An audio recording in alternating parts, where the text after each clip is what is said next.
I spent over $2,500 on 3 J&D 6-scale action figures. Why did I do this? Am I dumb?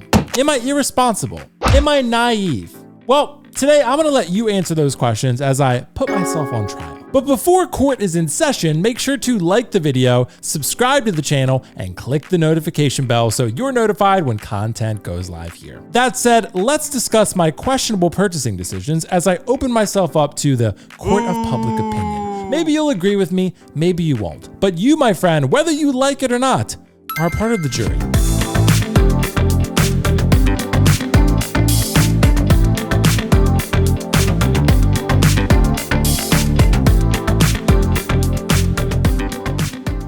Thank you guys so much for joining me for another video today. All jokes aside, I'm very comfortable with my purchasing decisions, but I do want to give the community a little bit of insight into why I paid what are considered to be by many outlandish prices for 6-scale collectible action figures. Before you jump to the comment section and judge me extremely harshly, allow me to explain. J&D announced their first 1/6 scale figure in December of 2023. And boy, was it controversial. J&D announced their 1/6 scale Heath Ledger Joker 2-pack for around $1,700 US, and a single pack with a second head sculpt for around $1,600, and a single pack for around $950. Only the 2-pack, 500 units worldwide, was available directly through J&D. The other 2 editions were attainable only through other online retailers. Regardless of where you bought these figures from, the vast majority of 1/6 scale collectors dug their heels in. They drew a line in the sand and said, "We refuse to pay these prices. We resist." Despite the fact that J&D was using medical grade silicone for the head sculpt and neck and hands, and the figure apparently had a real metal skeleton underneath. Eventually, the figures released, but they were recalled because the reception among collectors was horrendous and likely resulted in mass pre-order cancellations. The Joker eventually re-released sometime in the summer of 2025 to mass approval, as many collectors claimed this was the best 1/6 scale figure ever produced in a licensed capacity. Well, I pre-ordered the single pack Type A version way back in December of 2023, but funny story, I canceled it because the original photos before the recall looked like garbage. And now that the figure has been recalled and Janie Briggs, aka J&D, is now hot, I knew I had to have it.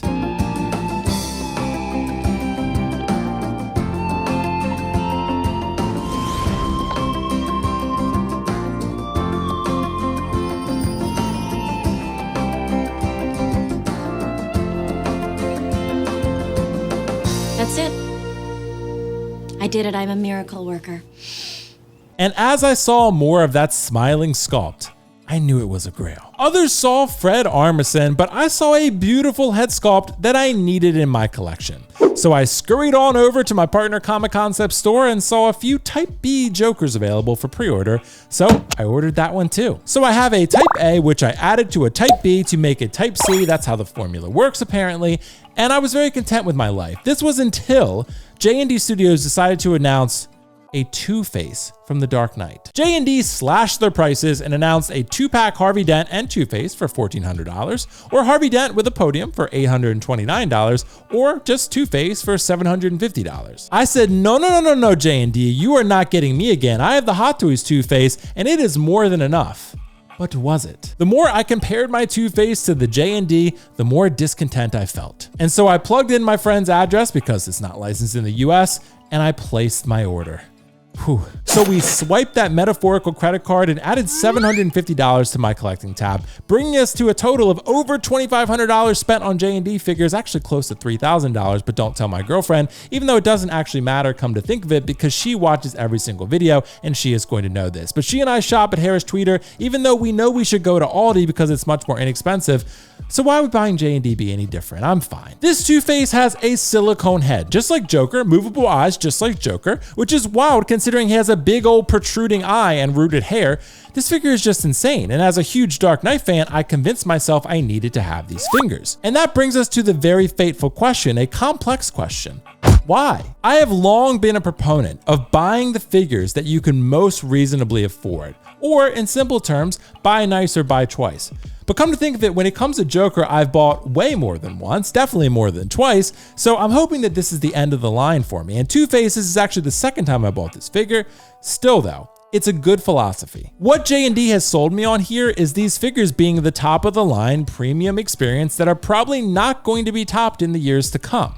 These figures are rare, limited, and incredible quality that helps me build a collection that I feel proud to display. I am by no means a rich man, nor am I a boastful one. I advise college students at the community college level, so my collection that you see behind me and in every video is very much attainable. Nonetheless, sacrifice is often necessary. I sold several Hot Toys to be able to fund these J&D purchases down this dark rabbit hole of an expedition, and it was difficult. I sold several Hot Toys figures to fund these J&D figures because I'm excited by the possibilities of J&D. I'm hoping these figures bring immense satisfaction because they look alive, and they allow me to display a collection that is the best possible version that I can reasonably afford, which is a principle I'm willing to explore. To me, collecting is about fun, but it's also building something that you're proud to show other people. I love people walking into my collection room or people seeing it online and saying, damn, that's incredible.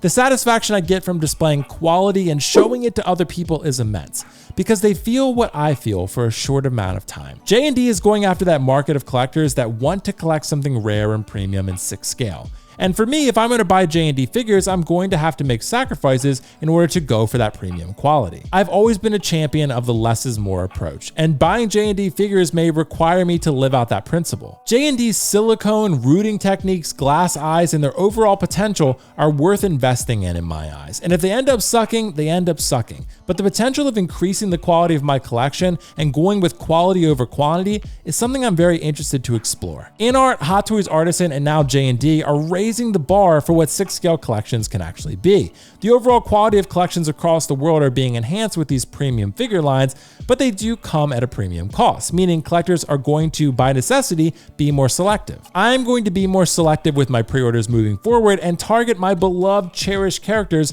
in the highest quality possible. And right now, Joker and Two-Face are meeting those needs. J&D has often proven a little bit arrogant and unapproachable in the statue community. My only hope is that they continue to see the feedback they're receiving, particularly from the 6-scale community, and make those improvements in terms of customer service and overall communication with the community at large. And I do feel like they've taken steps recently to do that. At the end of the day, I do want to support a company that believes in their products, but I also want to support a company that believes in the good of the community and wants to interact as well. But that's all for me today. Thank you guys so much for listening to my story, and if you enjoyed it, make sure to click the like button down below, subscribe to the channel, and click that notification bell so that way you're notified when content goes live here. If you have thoughts on J&D as a company and my purchases that I've discussed in this video, make sure to drop them in the comments section below. And of course, Will.Foxification on Instagram, WillFoxification on TikTok, 2 places you want to be for shorts and other types of news-related content. We have live streams here every week, Friday at 5:15 p.m. Eastern. We have reviews, helpful guides, stories like this, so make sure to subscribe like I mentioned here as well. Guys, thank you so much. Best of luck on your collecting journey, and I will see you in the next video. Peace out. See you later. Bye.